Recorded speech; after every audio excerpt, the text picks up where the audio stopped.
Did you ever sit back and wonder whether the different personality types affected ADHD in their own unique and different ways? Well, I'm here to tell you absolutely so. Absolutely, absolutely. Absolutely, absolutely. Yes. The different personality types and their characteristics and cognitive functions that come within personality types greatly affect the way people deal with issues that come with ADHD. On top of that, you have your nature and nurture factors and the uniqueness that comes with a person's unique upbringing, the type of individuals involved in that person's upbringing, and the surrounding environment. And before we jump into this, I just want to state that there is much more variety than is thought when it comes to these cognitive functions of the different personality types. There are subsets upon even more subsets. The letters vary greatly in ratio. And I just want to give a heads up that this video is particularly about ADHD and the personality types and how the individual can act when they're not feeling good and how to kind of spot it within yourself or how to spot it within a friend or family member so you can help them out and you can keep things smooth if you catch the drift. So stuff doesn't go awry, doesn't go out of whack, and people don't have a meltdown and life is good. Which can be a little tough when the ADHD comes a knocking, especially when you're not having a good day. Whether it be because of not eating, not sleeping right, someone really upset you because of RSD. And speaking of RSD, yes, this will have a lot to do with this video as well. Rejection sensitivity dysphoria. I have a whole long video on that. Link in the description below. So, yes, there are many variants. Some personality types are much more common here in the US. Some types are much more common in different parts of the world. And some types are really rare in some places and not so rare in others. Isn't the beauty of variety beautiful? Yes. So, let's go over a couple letters before we jump into the fun and the hootenanny. We have the different letters. We have the 8 different letters out of the 16 personality types, which does not mean that there only exist 16 personality types. There are subvariants among subvariants ad nauseum. You can keep going. You have a certain personality type with these 4-letter combinations, and they meet somebody else of that same personality type. They can be completely different people. Why? Because ratios of the letters, of how strong some of the letters are, with the characteristics that they bring, can be completely different than the other person. Why? Because our lives are lived uniquely. So, going first. In the first slot of the 4 letters here, when it comes to the personality types, we have the E's or the I's. Now, the E stands for extroverts. Extroverts are energized by people, enjoy a variety of tasks, a quick pace, and are good at multitasking. So, extroverts, lively people, like to be around other people, feel good, want to be by themselves, tendency to get bored a little bit perhaps, but don't get me wrong, some extroverts need their time alone. Some extroverts need quite a bit of time alone, but generally speaking, extroverts like to be around people, like a quick pace, multitasking, being around other people, pumps you up, good time, do the do. Introverts, on the other hand, introverts often like working alone or in small groups, prefer a more deliberate pace, and like to focus on one task at a time. Introverts like being in their own world a lot of the time, doing stuff the way they like to internalize it. Sometimes working with too many people can be, it can be a little stressful. We can get bored, we can get irritated, annoyed, saddened, fill in the blank. So we prefer to work by ourselves a good amount of time, which does not mean that introverts are all, I want to be alone all the time. No, absolutely not. There are millions, tons, thousands, whatever number you want to say, many introverts who like to be around a lot of people, like to have a good time, and can actually be quite extroverted. It depends. It really depends on the person's upbringing and the details that entails. So that is for the first slot. You will either be an E for an extrovert or an I for an introvert. For the second letter, we have the sensing types and we have the intuitives. So that S stands for sensing, sensors. Sensors, or sensing types, are realistic people who like to focus on the facts and details. They apply common sense and past experience to find practical solutions to problems. Now, sensing people are really in the outside world, meaning that facts and figures of what's been done and kind of how it's always been done is kind of their thing. Not the most abstract thinkers that are intuitive and think deep within, rationalize new ideas. What if we did it like this? Not exactly sensor territory. Sensing people are really good at knowing the outside world and what that entails. Not to say that a sensing type is not intuitive. Absolutely not. I have many friends who are sensing types who are quite intuitive and very in their thoughts. But there's also quite a bit of people who are sensing types who are very much, it ain't Christmas if there ain't no snow, and you cannot change their mind. Those are the people who need certain requirements for them to consider something. So then you have the intuitives. N in this case. Intuitives prefer to focus on possibilities and the big picture, easily see patterns, value innovation, see creative solutions to problems. So here's where the differences between intuitives and sensors comes in. Listen, just the definition alone is very different. Intuitives prefer on focusing on the big possibilities and the big picture, easily see patterns, value innovation. Value innovation. Here is where there's a contrast. Intuitives like working on ideas and things and doing it in ways that have not been done before necessarily. And that could be scary to a sensing type who's like, it's always been done like this, so why the hell would we do it any different? Because of progress, because of wanting to innovate. So, yes, that could be an issue. Especially when an intuitive sees a different way of doing something and then they're not seen or taken seriously, especially if they're working in a sensing environment where a majority of people are sensing types. Or just like the other way around, when you have a sensing type who knows what's going to happen in a situation more concretely, and you have intuitives who have never done it thinking that something's going to happen a certain way, and the sensing type's like, no. If we do that, this is going to, explode or something bad's going to happen. So it really depends on the nature of it. And I'm going to get into it in more detail later on. So, and here's where we have a giant contrast in this country. We have the thinkers and then we have the feelers, i.e. we have the T's, the logical types, and F, the feeling types. So this is for the third letter, and one of the biggest contrasts within the personality types. We have thinkers. Thinkers tend to make their decisions using logical analysis, objectively weigh pros and cons, and value honesty, consistency, and fairness. So to a thinking type, logic seems to be the go-to when it comes to making decisions.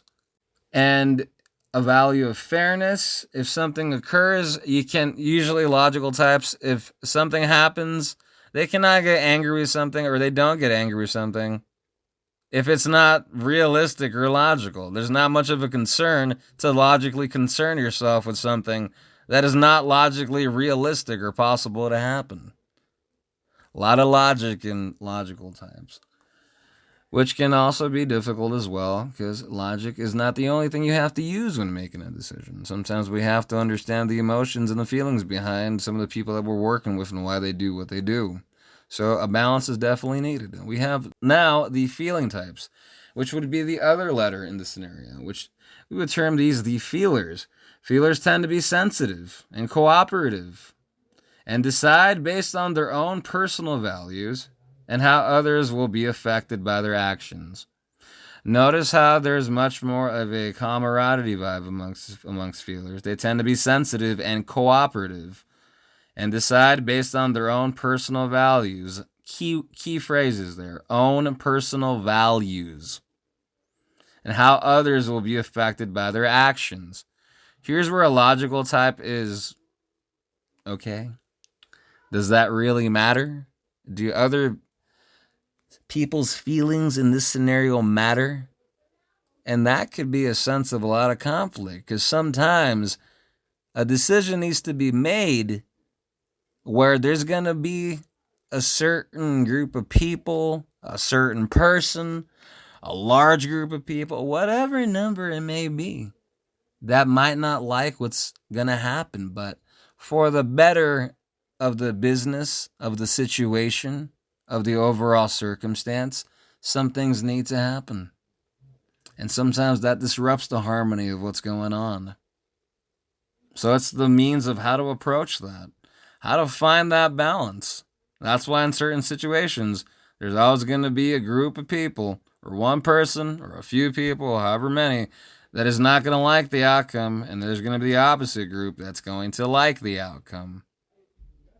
So we have that amongst the thinkers and the feelers. Then we have the judgers, and then we have the perceivers. This last letter group, the J's or the P's, is essentially the motor of the personality types. This is what's the biggest driver in terms of how you're going to conduct yourself to an extent. And it's really important. When you study cognitive functions, you're going to see what I mean. Let's start with the J's, the judgers. Judgers tend to be organized and prepared, like to make and stick to plans, and are comfortable following most rules.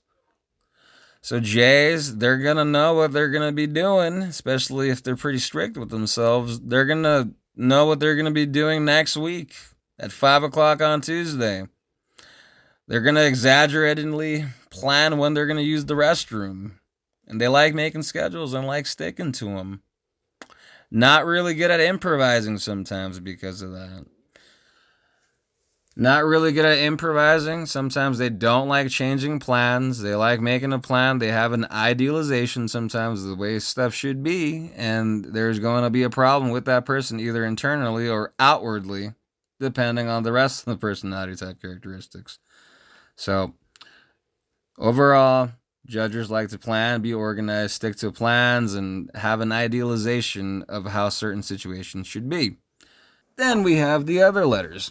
P, for perceivers. Perceivers prefer to keep their options open. They like to be able to act spontaneously and like to be flexible when making plans. Usually people who are perceivers are quite good at improvising. They like doing something when the elements or the circumstance kind of feels best to do. Because you cannot plan. Sometimes you cannot plan to do something grand and grandiose. Sometimes the elements involved require you to wait so you can figure out more information. So perceivers usually can be pretty quick on their feet. They don't mind changing plans. They like being spontaneous with them. If the plans change, they can change with those plans within seconds, within minutes, however long and however disciplined they are. But they can improvise quite well, and if something needs to change, a game plan needs to change, a scenario needs to change, they'll figure out what they need to do pretty quick. That's a skill that they both have. They can figure stuff out pretty quick because of this, and it helps them improvise and do what they got to do. Just like the judgers, the J's, they're really good at creating their schedule and sticking to it. And they can be quite excellent in that sort of way. The key here is balance. Now, I've spoken about these letters in a very idealistic way. Unfortunately, our folks don't always bring us up in the most ideal way, and neither do instructors, and neither does life for that matter. So some of these letters in some individuals can be quite strong and can be a little overbearing. And sometimes some of these letters can be so weak and so untrained that there's going to be quite a bit of problems. You can have someone, for instance, who's such a critical, unbalanced J that wants stuff done exactly how they planned it, that they're going to throw a fit unless something is done like that. Or you have a perceiver who has such a flexibility with schedules that they never stick to plans. They make plans with a family member or friend, and they just keep flaking on them over and over again. That's just a good example of that.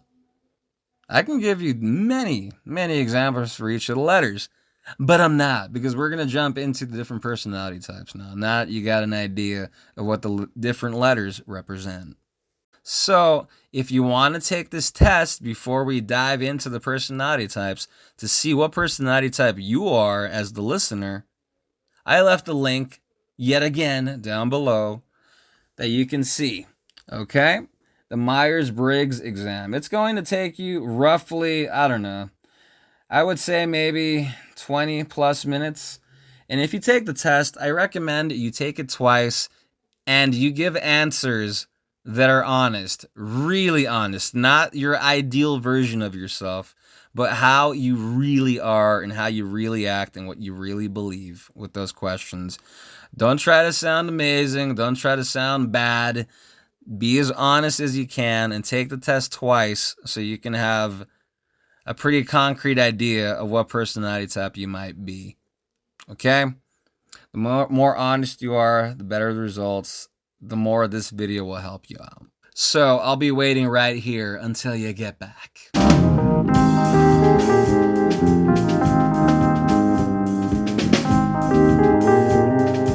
Alright, now that you took your test and you came back and you know what personality type you are, and you've read a little bit about it maybe, let's dive into the nitty gritty. Going on to the number 6 most common personality type in the US, the ISFP. At their best, ISFPs are highly empathetic and in tune with their personal values and what is important in life. They are supportive and accepting of themselves and others, taking practical action to improve the world for people. They are very mindful, in tune with their surroundings, responsive and hands-on in their approach to the environment. At a healthy level, ISFPs are very respectful of other people's values, opinions, and views, and are focused on maintaining harmony regardless of differences. They appear gentle, adaptable, and modest with a healthy love of adventure and fun. ISFPs at their worst. At an unhealthy or underdeveloped level, ISFPs become resentful and isolative, inwardly judgmental of others, and forever disappointed that people won't live up to their lofty ideals. They look for immediate solutions to pain and trouble, but without regards to the big picture or long-term implications. This can lead to them being pleasure-seeking or focused on fun without concern for where it may lead. Let me read that again. This can lead them to being pleasure-seeking or focused on fun without concern for where it may lead. They can become so focused on their subjective feelings that they reject logical systems and feel equipped to deal with complex big-picture ramifications. Unhealthy ISFPs tend to be withdrawn and excessively self-critical. They may develop a martyr complex and feel unappreciated and undervalued.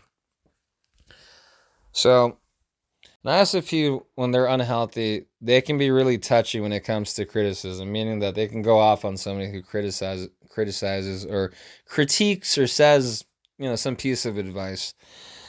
They can be a bit overtly judgmental, and the biggest one I have seen in some of the ISFPs I worked with is the pleasure seeking, the just sort of going out and about and just trying to look for fun and whatever kind of gets you off without regard to where you're going in life or in regards to responsibilities as well. So this personality type can have a lot of trouble with those things and can also push other people away too who don't make them feel that good. So a big sense of lack of responsibility and lack of direction seems to be the issue with some ISFPs when they're at their worst. And yes, that martyr complex can also be quite common as well. The woe is me. I am really good at this and on that, but I'm not getting the credit. And, from what I got to say, from a lot of ISFPs I've worked with, they're very unique people. One of my closest friends, still to this day, is an ISFP who's one of the most unique individuals I have met. And I value his friendship for that uniqueness because I like unique and abstract things. I'm not really into common things. So, they can have issues with that, and that can put a burden on their loved ones, family members, or people that they work with because they have a sense of, hey, let's just go have fun. What the hell's the point of doing this if we're going to feel bad? So that can be really troubling, particularly financially or particularly for the partner of the ISFP who wants to get stuff done and is helping out with the responsibilities. And then there's like, where the hell is the ISFP at? Where the hell is my significant other at? Why aren't they here to help out? Why don't you sit down? Why don't you help me out with the structure? Why are you always going out? Why are you always pleasure seeking? Those sort of things seem to be problems with some ISFPs, as well. A big level of sassiness and a big level of, if you insult me somewhere and make me feel bad, I am going to verbally destroy you, seems to be the ordeal with some ISFPs. Some ISFPs have this thing that if you make them feel bad or trigger their RSD, they're going to verbally try to assault you in public or wherever it may be. So RSD, I've noticed in a lot of ISFPs, is very common. So that's something to be careful about. So if you are an ISFP or you know someone who's an ISFP, understand that knowing your weaknesses and your strengths is going to be very helpful. These characteristics of an ISFP at their worst or at their best are not the end-all, be-all. I know as ISFPs, you're like, this is not me. I'm not this. Well, while you may not be everything in these descriptions, the foundations are clearly indicated, particularly in cognitive function. So if you don't think you fit the criteria for this, you either took the test, the Myers-Briggs, and got the wrong personality type, or you're just being a classic ISFP of, that's not me. The classic dismissive ISFP remark of, nah. Or the classic ISFP response of, you ask them a question, they just don't even acknowledge it. So when you're seeing a lot of that and a lot of pleasure-seeking, fun-loving, resentfulness, inward judgmentalness, usually clear indicators that something is up with the ISFP. So if you're an ISFP and are going through these things, fix yourself up. Understand that you have a responsibility and you have a commitment if you have a job and if you have a family. And understand that committing to that to help out those who are dependent upon you, if you have kids, is crucially important. Your partner is not going to do everything for you. You have to input an equal amount and make the relationship work. It's not just going to be your partner or whoever you're working with doing everything for you. Be responsible, take care of your condition, and take care of your responsibilities before you really get yourself into some scenario. ISFPs are really creative people, some of the best musicians I jam out with, and some of my favorite people to jam out with, because when I jam out with an ISFP, they throw some really unique, intricate riffs and chord progressions and techniques and solos, which I love because I'm exactly the same way. I am not an ISFP, but I really get along with most ISFPs I meet. I really want more ISFPs with ADHD to get the help that they need. They have a lot to offer. As an ISFP, if you are one or if you know somebody who is one, have a lot to offer society. I like the innovativeness. I love the innovativeness of an ISFP. That's a quality that I think more people should aim for. Aiming for what's been done already and to keep stuff exactly the same sometimes isn't always what we need in different fields in this life. We need innovation. We need to move and go further than the norm a lot of the time. Innovation is definitely needed, and it's been innovation that has brought upon many different changes, positive and sometimes negative. So the disciplinary action of what we do is what determines that facet in our life. So ISFPs, get yourself under control, take care of yourself so you're not in your worst state. You got a lot to give. If you got trauma or RSD, figure out what that is and figure out how to work on it. Take care of your ADHD. I know it's hard to make a structure to want to, I don't want to look that up. I don't want to, I don't know what supplement to take for a while. I don't even know what neurotransmitters I have low levels of. Well, I made a video documenting all of that. And I also have a Google Doc I made that has all the supplements I take, why I take them, and how they help out the neurotransmitters that people with ADHD have low levels of. Because for the most part, it's similar. We all seem to have trouble with the same neurotransmitters. Give or take, different details occur amongst the hyperactive combined types and the inattentive types.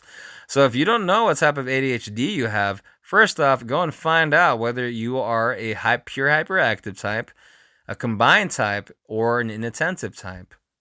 There's differences amongst that.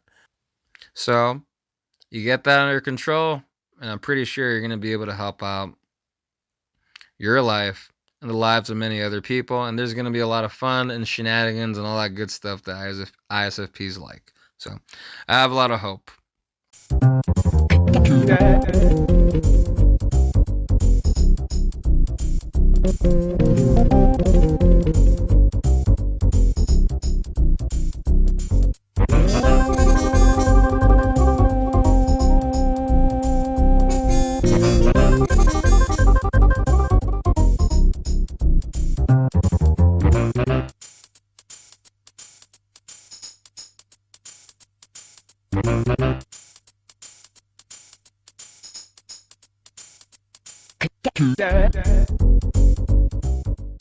Moving on to the ENTP. At their best, ENTPs are visionary, innovative, and enthusiastic. They see possibilities everywhere, and as a result, are optimistic and inspiring to be around. They balance a logical, rational mentality with an awareness of the needs of others. They are usually friendly, but unafraid to debate things that are important to them. Others see them as creative, imaginative, and enterprising. In their day-to-day pursuits, they are always looking for new ideas and new, improved ways to do things. When it comes to decisions, they focus on being logical, objective, and fair. Now, ENTPs at their worst. In their unhealthiest states, ENTPs are brash, abrasive, and uncaring. They are openly critical towards others and don't seem to mind humiliating people they see as inefficient or incompetent. In their flurry of ideas, they become scattered and unable to focus on any one thing. This results in them starting multiple projects without getting anywhere on any of them. While they chase after new and better ways of doing things, they can skip over important details or ignore proven, tried, and true methods that are useful and would save time. Because they tend to lose sight of practicalities in an unhealthy state, they may forget to eat, sleep, pay the bills, or take care of their personal hygiene. In decisions, they tend to ignore the needs of other people and make choices that negatively impact others. So if you are an ENTP or know someone who's an ENTP, these are some things to take note, basically, to pay attention to want to work on. So I have worked with a few ENTPs, and these scenarios hit home. They're very common in what I see with ENTPs that I work with that are not doing all that good. And especially the ones that have ADHD. Yes, this is extremely common. Not all these characteristics in all the ENTPs, but in a good majority of them. Particularly the being rude or being very inconsiderate of other people that they're working on and starting projects, multiple projects, and not getting anywhere on them. They start projects and they get other people to work on them, and they just kind of drop them off in the middle of it, and it kind of upsets the other people they're working with because the ENTP just kind of bails and they don't got the stimulation to do it anymore due to the ADHD.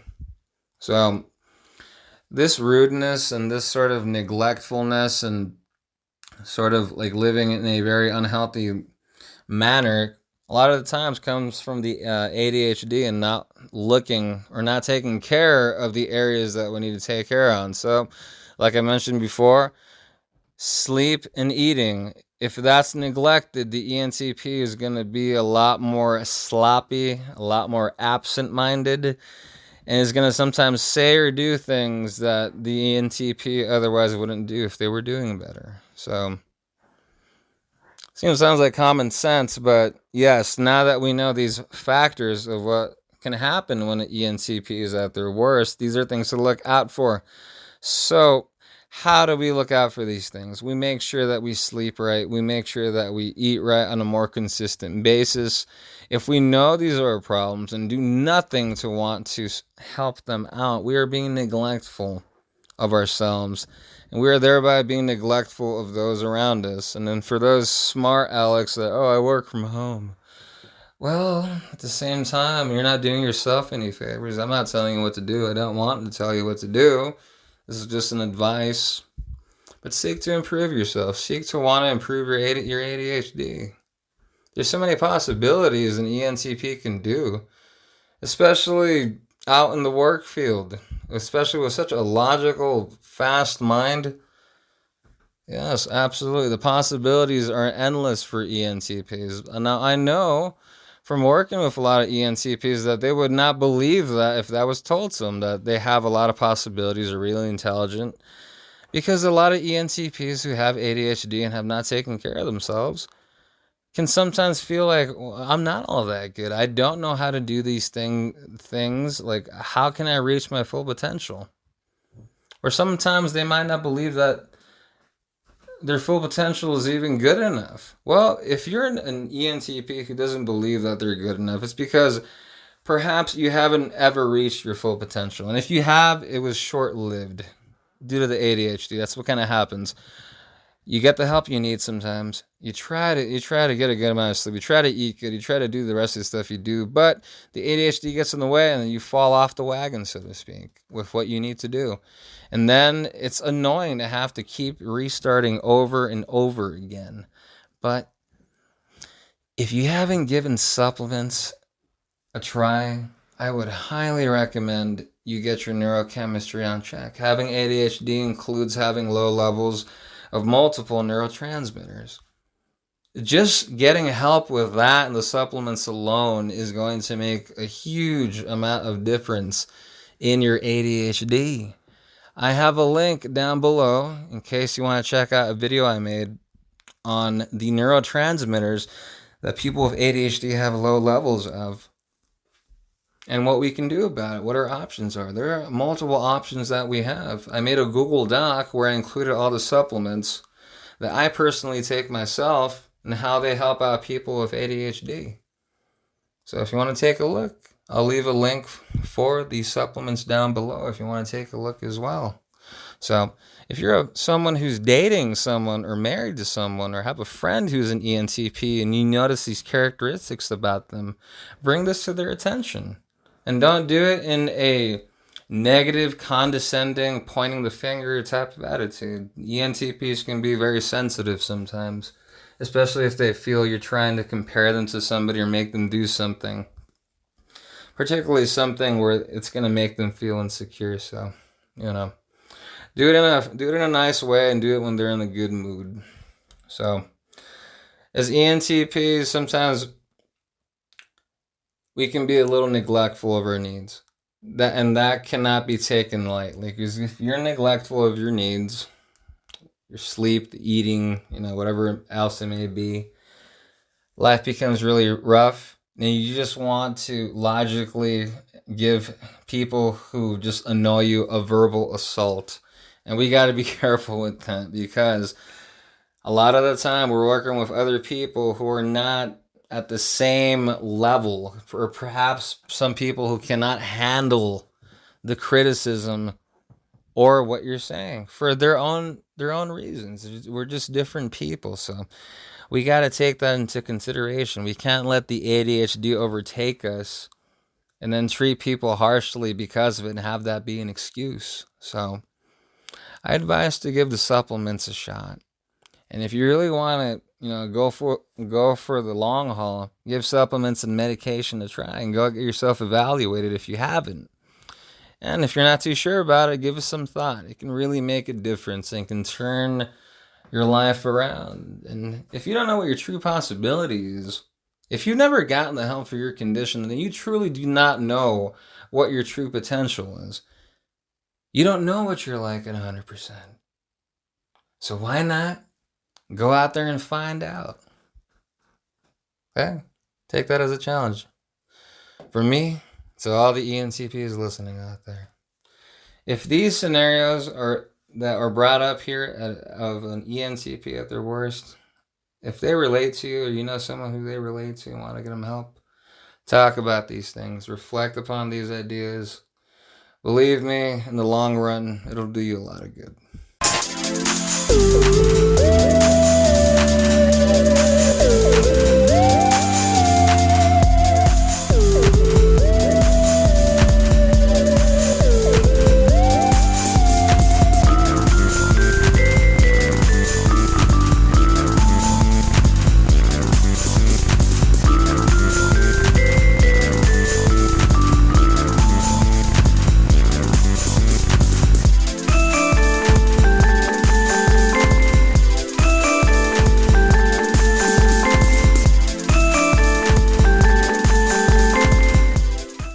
Going on now to ISFJs. We have I for introverted, S for sensing, F for feeling, and J for judging. So, people who are ISFJs are dependable, empathetic, and considerate. Enriching their communities and providing security and hands-on help is one of the greatest strengths and passions. They have a strong ability to remember facts and details and use this ability along with their personal experience to improve current situations or solve problems. They balance their empathetic nature with a grounded, level-headed outlook on life. So, a little bit of facts of the ISFJ there at their best. Now let's go into them at their worst. So, ISFJs at their worst. At their worst, ISFJs are extremely rigid in their views. They trust their personal experiences, but are skeptical about outside experiences and perspective. Let me emphasize that. Again, they trust their personal experiences, but are skeptical of outside experiences and perspectives. They tend to panic when anything novel or progressive is presented as an option. Inwardly, they are very insecure, and they counter this insecurity by becoming staunch supporters of an authority figure or a rigid system. They tend to coerce other people to fall in line with the structure or hierarchy as well. They tend to feel unappreciated for all their efforts and develop a persecution complex, which results in a lot of complaining and resentment. Voicing their needs is something they almost never do, then they become bitter and passive-aggressive towards the people who aren't meeting those needs. As very detail-oriented individuals, they may struggle to see the big picture. It can also be a struggle for them to apply impersonal logic to their decisions. So, when an ISFJ is at their worst, it seems that a good amount of them go to a rigid system, or they fall under the guide of wanting to follow an individual or some sort of institution, movement, or whatever it may be. So, ISFJs are the second most common personality type in this country, in the U.S. They make up about 9 through 13% of the population. ISFJs, when they're at their worst, they tend to make other people follow along into something that they're doing. They can guilt trip other people. They can have the woe is me mentality and can bring along that misery likes its company vibe when they go to certain places. So if you are an ISFJ or you know an ISFJ and you're seeing these characteristics, it could be they're an ISFJ and they're just not doing all that good. So if you notice these characteristics, it's something to work on or something to help your friend or family member work on. Now, granted, when you mention these things to them, they're going to be very much like, I don't know, defensive. They're going to become very defensive. They can become very defensive, or they can be very dismissive about what's brought to them. So if you want to bring this to their attention, you got to do it at the right time and the right place. Because you don't want to upset the personality type. You don't want to freak them out. It's just something to talk about. So I have worked with a couple of ISFJs. You can't really escape them because they're really common as personality type.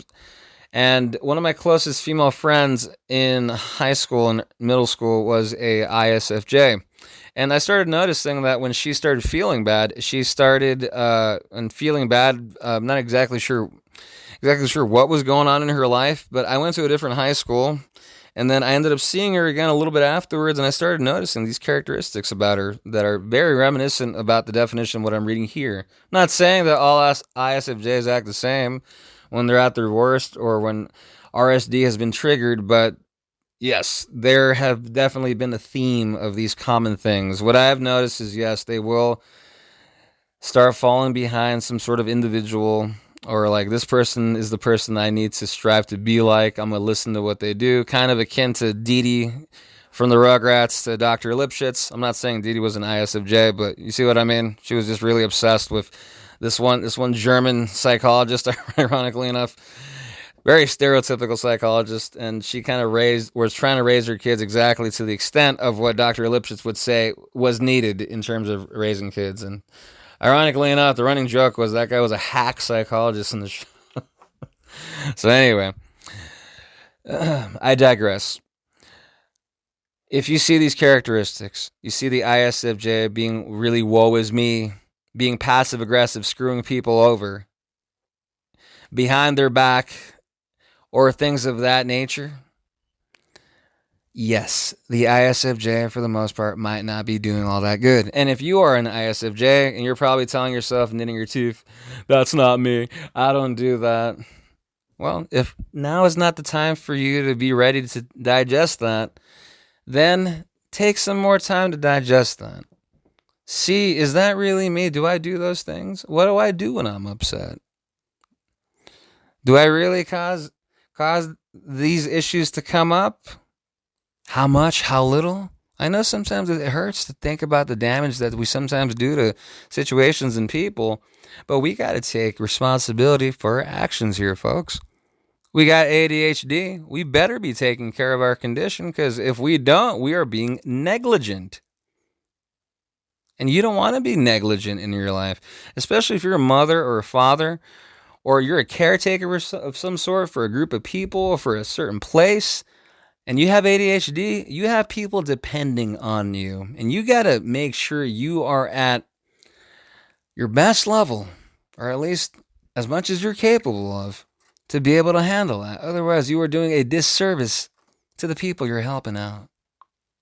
And that's not cool in my book. I'm not here to tell you what to do, but ideally, you should try to help yourself out and improve. There's a lot of resources out there. If anyone's an ISFJ hearing this and they feel they have trouble with some of these things mentioned, internalize your thoughts, own your thoughts. When you start noticing these patterns upon yourself, call yourself out. Call your patterns out and think about them.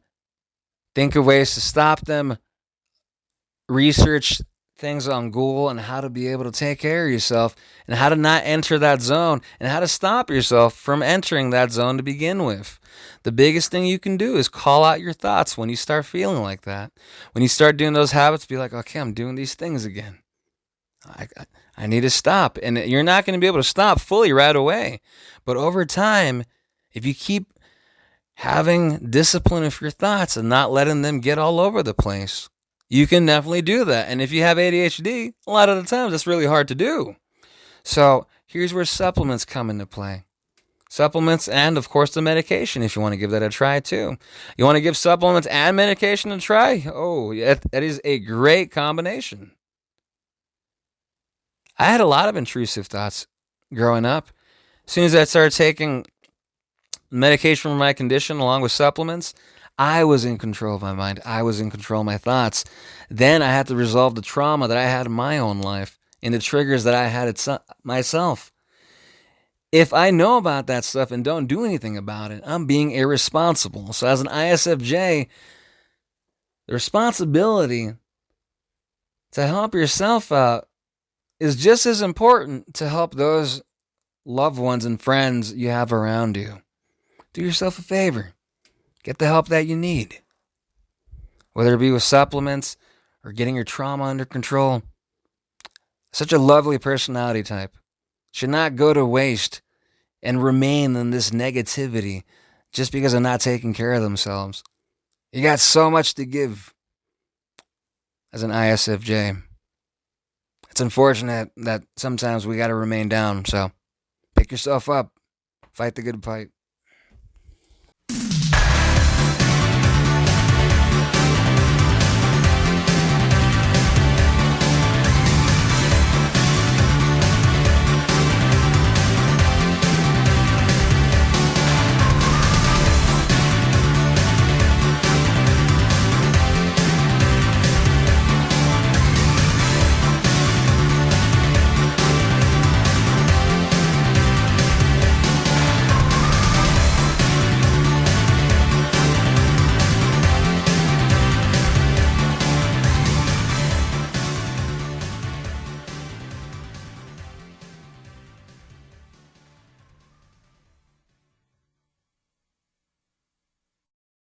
We have the ENFP. ENFPs at their best are extremely creative and innovative. They are driven by possibility and easily see abstract connections and potential in the outer world. Empathy comes natural to them. And they are deeply in tune with what is important not only to themselves but to others. They want to make the world a better place and find many imaginative ways to improve the world for others. They are seen as warm, friendly, and open-minded. When they make decisions, ENFPs consider their own personal morals and ethics and focus on living with integrity.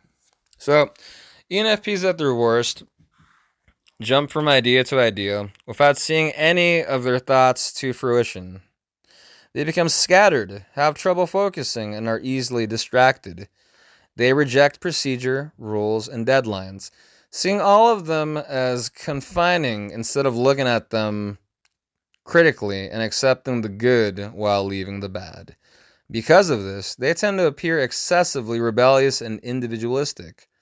Because unhealthy ENFPs tend to ignore details, they can ignore important facts or forget to take care of their practical needs. They may forget to eat enough, drink enough, or sleep enough. In cases of extreme stress, ENFPs can become uncharacteristically obsessed with details, even to the point of having some symptoms of hypochondria. Some unhealthy ENFPs become so focused on their ideal vision that they suppress their values and find manipulative ways to get to their goal, even if it might negatively impact other people or if it's at the expense of other people. So, the ENFP personality type is a type that I have a very bittersweet relationship with. I'm going to disclose I have had some positive things with ENFPs I've worked with, and I've also have experienced the classic ENFP passive aggressiveness where, yes, they try to manipulate me or other people without actually doing it up front. So, the reason why ENFPs have a gigantic fear of rejection, according to cognitive function. So, the passive aggressiveness comes from not wanting to face that sometimes. So, if an ENFP has hyperactive ADHD, you can tell there is going to be a high influx of impulse problems. So, when the impulse problems come, it can diverge itself, or it can come out outwardly as an individual who can have problems with monogamy. ENFPs, unfortunately, who are not doing too well, can also manipulate other people to get what they want. They have a really nice, understanding nature. They have the intuition. They have the intuition to understand people and things in a very intuitive way. And then it goes through the filter of emotion. So they want to connect with that person, and then they're perceivers, which makes them very flexible to improvising and doing stuff at a different time, not exactly at a scheduled time, but when it's the ideal time or whenever they feel like doing it.